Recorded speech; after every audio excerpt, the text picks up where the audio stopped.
کیا اور اس میں جو موضوع تھا کہ اور ایمان لانے والوں کے درمیان معجزے ہوں گے۔ خدا کی شکر گزاری کرتے ہیں میرے عزیزو کہ جب خدا کے خادم اس تعلق سے سیکھ رہے تھے تو خدا نے بہت زیادہ فیڈ کیا، بہت زیادہ باتیں اس تعلق سے سکھائیں۔ تو میں سمجھتا ہوں کہ وہ جو شاہی من ہے اس کے کلام کی صورت میں ہماری روحوں کے لیے جو ابھی باقی ہے اس کو بھی آپ تک پہنچایا جائے۔ اور ابھی 1 سے 2 میسیج اس بات پر ہو سکتے ہیں، بڑا وسیع موضوع ہے لیکن بڑا بابرکت موضوع ہے اور ہمارے لیے ایک عملی موضوع ہے جس کی وجہ سے ہماری زندگیوں میں برکت آتی ہے اور اس کو نہ جاننے کی وجہ سے ہماری زندگیوں میں برکت نہیں آتی۔ تو آج ہم کلام خدا میں سے اسی سلسلے کو جاری رکھتے ہوئے کہ جب خدا کا کلام کہتا ہے ایمان لانے والوں کے درمیان معجزے ہوں گے، خدا کا کلام بیان کرتا ہے اور اس دن خدا کے کلام نے یہ ثابت کیا پاک کلام میں سے کہ بائبل مقدس یہ بیان کرتی ہے، خدا کا زندہ کلام یہ بیان کرتا ہے کہ عہد عتیق میں بھی معجزات ہوتے تھے۔ خداوند یسوع مسیح کی ذات اقدس اور ذات بابرکات کی خدمت اقدس کے دوران بھی معجزات ہوتے تھے، اور پھر خداوند کے بعد عید پینتیکوست کے بعد شاگردوں کی خدمت میں، اور پھر اس کے بعد ہم نے یہ بھی دیکھا تھا کہ آج بھی دنیا میں جب آپ اپنی زندگیوں سے لے کر دوسری کلیسیوں کی زندگیاں، خدا کے خدام کی زندگیاں ٹیلی ویژن چینلز پر گواہیاں دیکھتے ہیں تو پھر آپ کو پتا چلتا ہے آج بھی یہ معجزات ہوتے ہیں۔ تو ہم خدا کی شکر گزاری کرتے ہیں۔ اس کا مطلب یہ ہے کہ خدا نے ان معجزات میں روح القدس کی قدرت کے وسیلہ سے ایک تسلسل جو ہے وہ پیدا کر دیا ہے۔ یعنی اگر ہم ایمان رکھتے ہیں تو جس طرح سے عہد عتیق میں معجزات ہوتے تھے، جیسے خداوند یسوع مسیح کی خدمت میں معجزات ہوتے تھے، رسولوں کی زندگی میں معجزات ہوتے تھے، آج بھی اسی طرح سے معجزات ہوتے ہیں۔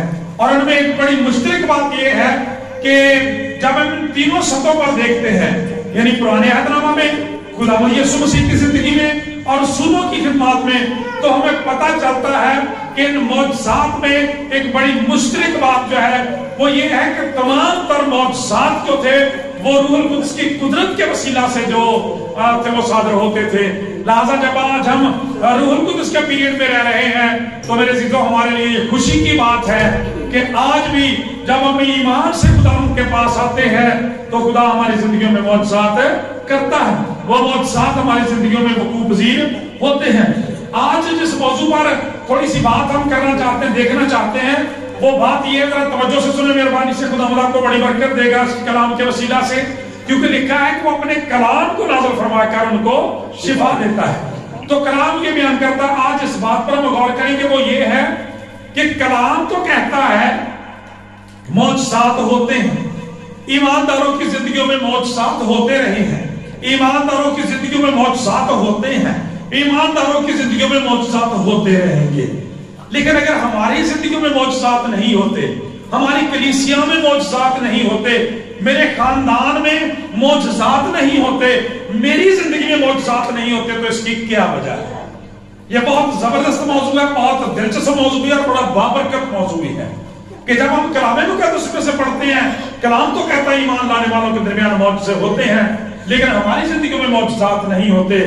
تو میرے عزیزو جب ہم کلام مقدس میں سے اس طلق سے دیکھتے ہیں تو پھر ہمیں ایک نہیں، دو نہیں، بلکہ کئی ایک ایسی وجوہات کا، ایسی کمیوں کا، ہماری زندگیوں میں ایسی کمزوریوں کا پتہ چلتا ہے جس کی وجہ سے ہماری زندگیوں میں معجزات رک جاتے ہیں، ہمارے معجزات رک جاتے ہیں۔ کلام تو کہتا ہے ایمان لانے والوں کے درمیان معجزات ہوتے ہیں۔ ان میں چیزوں جب ہم کلام خدا میں سے دیکھتے ہیں تو ہمیں پتہ چلتا ہے پہلی چیز یہ ہے وہ ہمارا ایمان ہے، کیونکہ کلام بیان کرتا ہے ایمان کی معجزات بنیاد پر معجزات ہوتے ہیں، اور اگر لوگ ایمان رکھتے ہیں تو پھر ان کی زندگیوں میں معجزات ہوتے ہیں۔ لیکن جب ہم ان وجوہات کو دیکھتے ہیں کہ معجزات کیوں نہیں ہوتے تو ان کا پہلا سبب بے اعتقادی ہے میرے عزیزو، بے یقینی ہے اور بے ایمانی ہے۔ سادہ لفظوں میں ہماری زندگیوں میں معجزات لانے والا ایمان نہیں ہوتا، بے اعتقادی ہے ہماری زندگیوں کے اندر، اعتقاد نہیں ہے، یقین نہیں ہے خدا کے کلام پر، خدا کی قدرت پر، روح القدس کی قدرت پر ہمارا ایمان اور یقین نہیں ہوتا، جس کی وجہ سے ہماری زندگیوں میں معجزات وقوع پذیر نہیں ہوتے۔ کلام مقدس میں میرے عزیزو ایک بڑی زبردست بات لکھی ہے خداوند یسوع مسیح کے تعلق سے۔